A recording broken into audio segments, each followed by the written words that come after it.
Halo teman-teman, jumpa lagi dengan Depri Saifullah.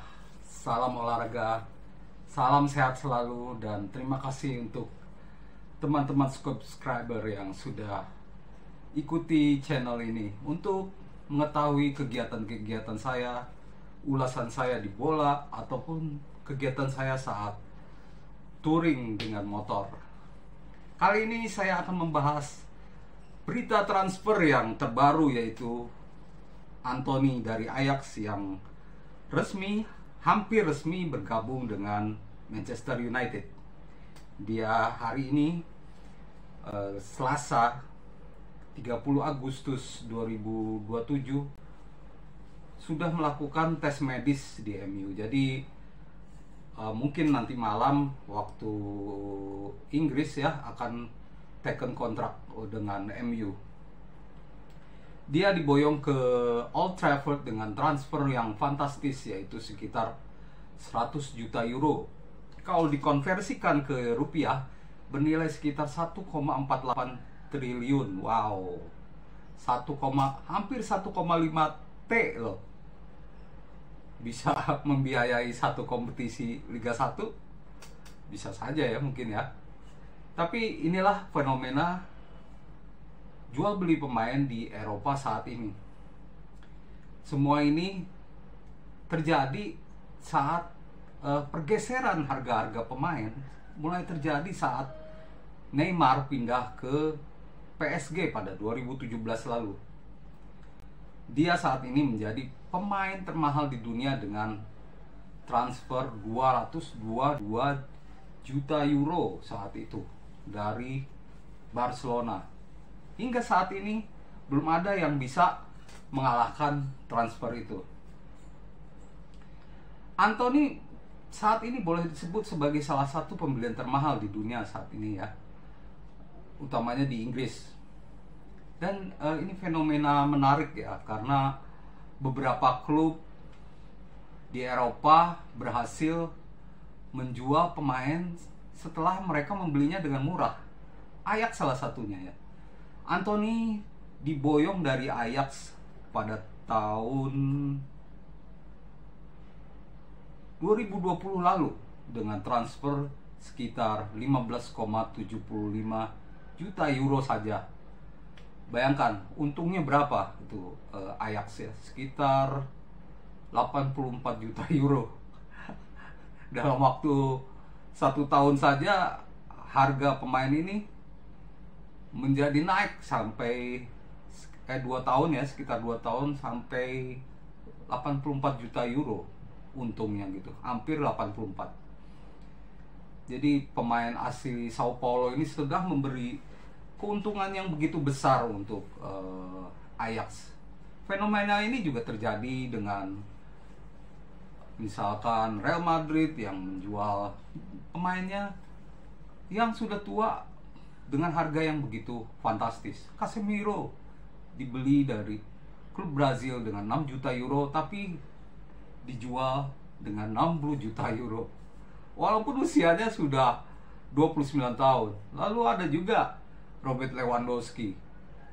Dia dibawa Munchen dari Borussia Dortmund dengan gratis sekitar 10 tahun lalu. Tapi saat ini musim ini dia diboyong ke Barcelona dengan transfer sekitar 45 juta euro.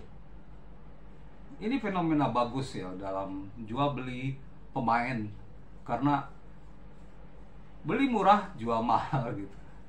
Tapi ada juga klub-klub yang beli mahal jual murah, contohnya Barcelona atau MU mungkin ya. Barcelona dan MU ini kini sekarang tercatat sebagai klub yang cukup boros dengan jual beli pemain. Kini yang jadi pertanyaan, apakah memang harga Anthony ini pantas untuk MU? Apakah dia benar-benar memberi pengaruh untuk permainan MU? Ya, Anthony seorang winger. Pastinya ini sebenarnya posisi ini sebenarnya sudah ada di MU. Posisi ini awalnya dipercayakan kepada Jadon Sancho atau Anthony Martial ya. sebagai winger kanan ya. Kehadiran Anthony pasti mendepak pemain-pemain ini. Pada saat melawan Southampton, Jadon Sancho sudah ditempatkan sebagai winger kiri dan Rashford di depan. Lalu di kanan masih Anthony Elanga dan di tengah Bruno Fernandes. Yang pasti kehadiran Anthony ini akan membuat skema MU lebih bagus. Di satu sisi, pemain-pemain yang dulu starter harus siap-siap jadi cadangan.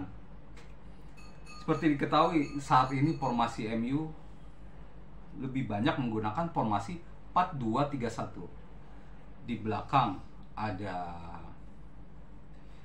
Tyrell Malacia, Rafael Varane, lalu Lisandro Martinez, dan Diogo Dalot. 4 back ini akan mengisi lini pertahanan MU. Di posisi 2 gelandang bertahan ada Casemiro dan Christian Eriksen.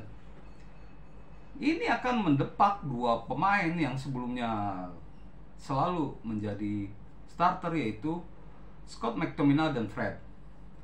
Dan di posisi penyerang, winger kanan pasti akan mengorbankan Anthony Elanga dan juga Anthony Martial. Mau tidak mau, saya pikir Jadon Sancho akan bergeser ke kiri, Bruno Fernandes ada di tengah, dan Anthony ada di sayap kanan. Sedangkan lini depan mungkin Marcus Rashford atau Cristiano Ronaldo yang masih ditunggu bagaimana transfernya hingga akhir Agustus ini ya, besok. Sekarang 30 Agustus dan besok mungkin diketahui bagaimana nasib Ronaldo ya. Dan MU tentu tidak sembarang memilih pemain. Anthony ini sudah dikenal oleh Erik ten Hag. Boleh jadi Anthony adalah pemain kesayangan Erik ten Hag. Kalau Anda silakan browsing di YouTube, Anthony ini tipikal pemain yang skillful, tipikal pemain Brazil yang skillful. Kalau saya menyamakannya mungkin dengan Rafinha ya, dia posisinya sama nih, sama-sama Brazil dan sama-sama skillful. Dia pandai memberi umpan, dia pandai melewati lawan dengan baik. Dia juga memiliki kekuatan kaki di kiri, tembakan kiri. Saya pikir dengan kehadiran Anthony, MU semakin solid untuk musim ini. Dan saya pikir MU tidak akan sia-sia untuk mendatangkan Anthony karena penampilannya, usianya yang masih muda, memberi harapan untuk MU agar kembali bersaing di papan atas. MU ingin bersaing lagi di papan atas dan main lagi di Liga Champions musim depan. Mungkin MU ingin memenangkan Liga Eropa musim ini, dan itu sangat dimungkinkan. Dengan kekuatan yang ada saat ini, MU memiliki segalanya. Saat ini masih ditunggu bagaimana mungkin satu transfer lagi ya, Dubravka yang dari Italia. Dubravka ini akan dihadirkan MU dalam waktu dekat. Kalau satu striker tambahan tiba, maka skuad MU sudah sangat lengkap. MU saya pikir bisa kembali bersaing dan tidak lagi memalukan karena target-target transfer dari Erik ten Hag sudah tercapai, meskipun ada yang belum ya, seperti Frenkie de Jong.